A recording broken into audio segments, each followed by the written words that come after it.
Galbay di 10 pinjol legal.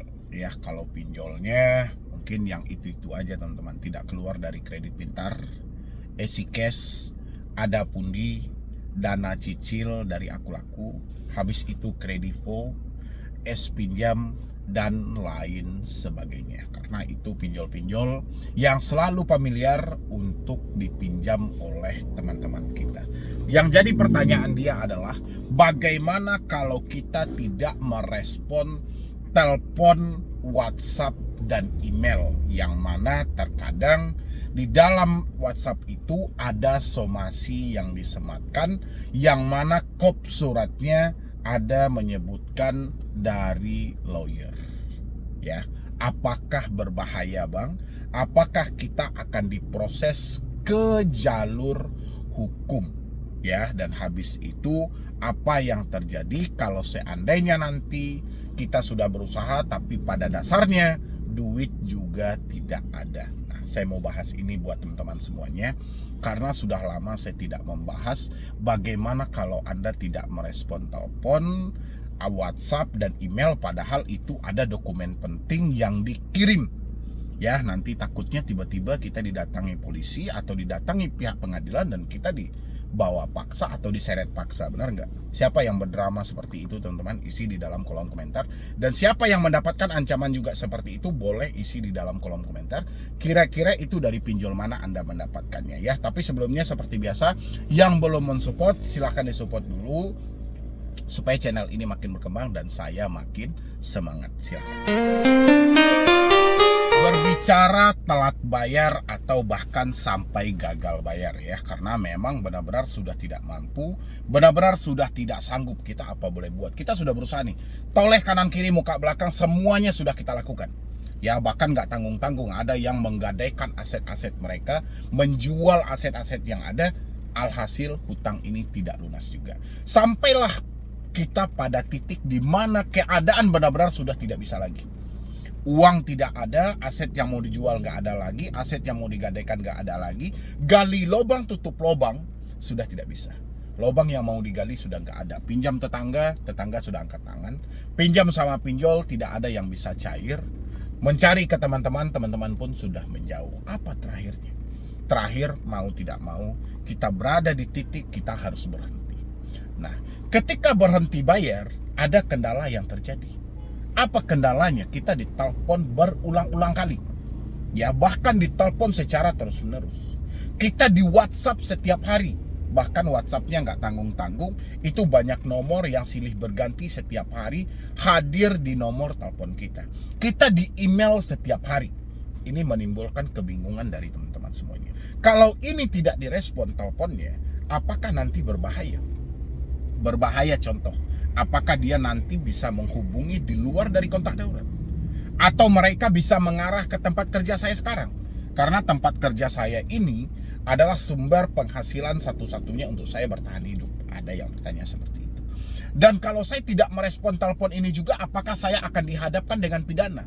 Apakah saya akan dihadapkan dengan proses hukum? Oke, teman-teman, saya paham kepanikan Anda semuanya soal telepon. Saya berulang kali menyampaikan, telepon tidak bisa kita anggap remeh. Telepon ini adalah sumber masalah, memicu kepanikan dan kesetresan. Ya, saya berulang kali menyampaikan sama Anda. Gara-gara telepon inilah aset Anda habis. Gara-gara telepon inilah hutang Anda menjadi besar.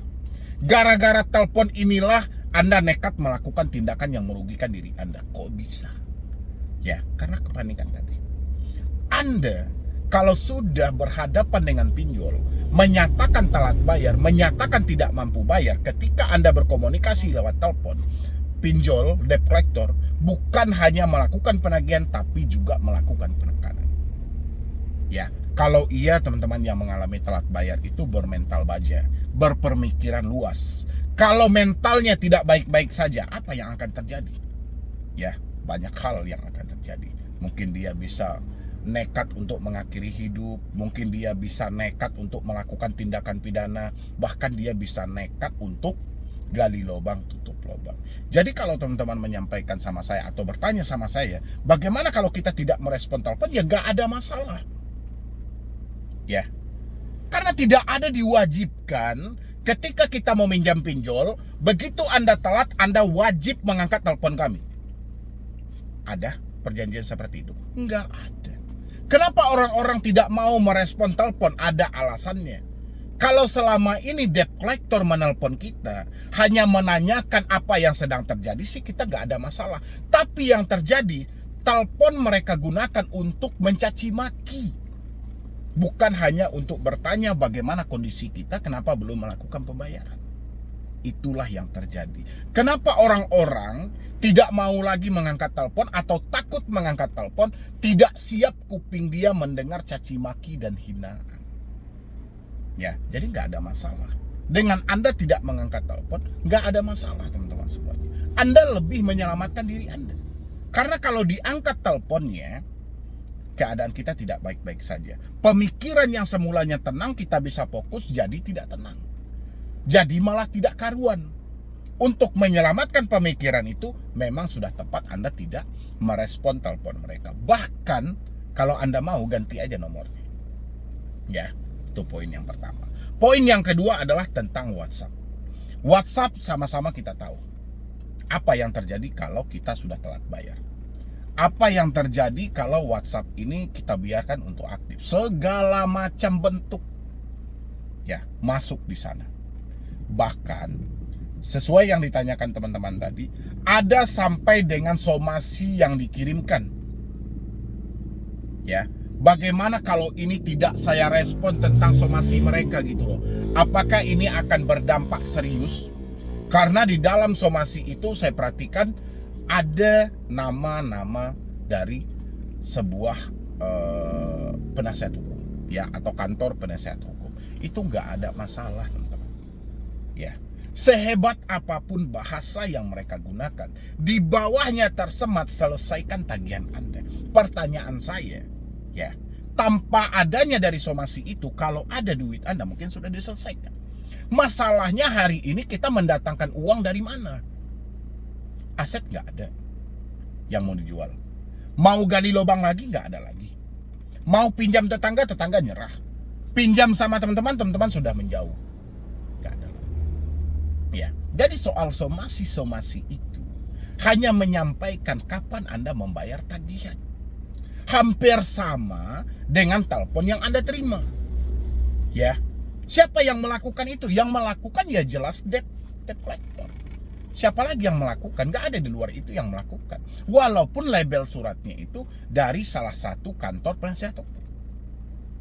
Ya, tapi yang namanya somasi mengingatkan bahwasanya tagihan Anda belum terselesaikan. Hanya saja dipergunakan bahasa-bahasa hukum yang terkadang membuat Anda bingung. Ya, jadi rasa saya dua hal itu tidak perlu Anda terjemahkan. Dan Anda pun tidak perlu berpikir, wah nanti bang, kalau tidak saya respon tiba-tiba saya didatangi oleh pengadilan. Tiba-tiba saya didatangi oleh polisi. Nggak bisa tiba-tiba itu Anda pakai dalam dunia nyata. Ya, harusnya ketika Anda memikirkan hal buruk, tiba-tiba didatangi dengan polisi, tiba-tiba didatangi oleh pengadilan. Coba Anda pikirkan bagaimana kalau semua itu tidak terjadi. Betapa ruginya Anda. Sampai hari ini hanya sibuk berpikir, tapi Anda lupa bahwa hidup ini perlu diperjuangkan. Anda tidak berjuang sama sekali. Ya, Anda hanya berpikir, bagaimana kalau seandainya, apabila, seumpamanya, ini mau sampai kapan? Drama ini kita pakai. Ya, jelas-jelas fungsinya sama. Antara telepon dan WhatsApp fungsinya sama. Mereka sama-sama menagih. Bedanya di WhatsApp ada gambarnya. Itu aja kok bedanya. Ya, apakah somasi itu menunjukkan spesifik nama Anda? Enggak. Mereka kirim ke kebanyakan orang. Jadi ditulis satu, bisa dikirim ke semua nasabah yang macet. Semua nasabah yang telat bayar. Itu bukan jadi problem kita. Gak perlu juga Anda respon. Ya, kalau mental Anda tidak baik-baik saja. Oke, hal yang harusnya Anda lakukan hari ini adalah tetap bekerja, tetap berusaha. Begitu juga dengan email. Email hampir sama fungsinya dengan WhatsApp. Ya, jadi nggak ada teman-teman itu diwajibkan ketika telat bayar wajib merespon, nggak ada. Ya, Yang ada dalam perjanjian itu, kalau Anda sampai tidak membayar atau melampaui batas waktu yang ada, Anda dibebankan dengan denda. Itu ada. Ya. Atau nama Anda akan tercatat dalam skor kredit bermasalah. Itu ada. Gak ada perjanjiannya harus wajib angkat telepon, wajib respon WhatsApp. Nggak ada.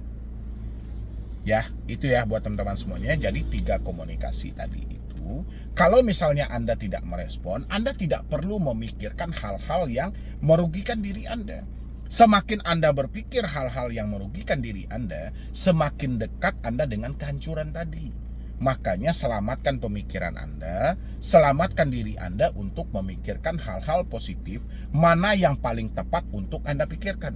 Jadi yang nggak tepat nggak usah Anda pikirkan.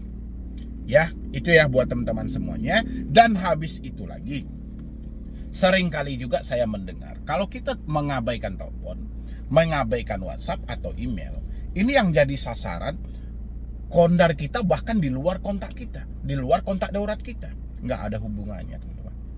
Ya, tidak ada perjanjian yang seperti itu. Kalau mereka sempat menagih kepada kontak darurat, ini kesempatan yang bagus buat Anda. Apakah ada tertuang dalam aturan OJK? Begitu si nasabah tidak merespon, kontak darurat boleh kita tagih? Ada aturannya? Nggak ada. OJK menerangkan kok secara jelas dalam aturan, kontak darurat bukan sarana tempat menagih, hanya menanyakan keberadaan si debetur. Si debeturnya masih berada di rumah, apalagi yang mau ditanyakan? Ya, kalau ada pinjol yang menagih ke kontak darurat Anda simpan buktinya. Oke. Apalagi dia sampai menagih di luar kontak darurat. Dari mana dia mendapatkan data Anda sementara akses mereka dibatasi? Cuman boleh mengakses camilan, kamera, mikrofon, lokasi. Apakah ada Anda mengizinkan untuk mengakses kontak? Apakah ada Anda mengizinkan untuk akses galeri dan log segala macam? Kalau ada, kata OJK itu ilegal. Walaupun yang Anda pinjam pinjol legal. Ya, jadi jangan tambah-tambah perumpamaan, jangan tambah-tambah seandainya, jangan tambah-tambah apabila. Sekarang ilmu pasti aja, teman-teman. Yang pasti duit kita tidak ada. Duit ini supaya ada kita bekerja dan berusaha. Kalau kita tidak bekerja, kita tidak berusaha, dari mana datangnya? Diberi orang, nggak mungkin setiap hari orang ngantar ke rumah Anda. Ya, itu harus dipikirkan, teman-teman. Jadi sudahilah pemikiran-pemikiran yang tidak jelas ini, melangkahlah buat maju ke depannya. Ingat, galbay pinjol itu tidak seberapa, tapi kepanikan yang terjadi dalam pemikiran Anda ini luar biasa.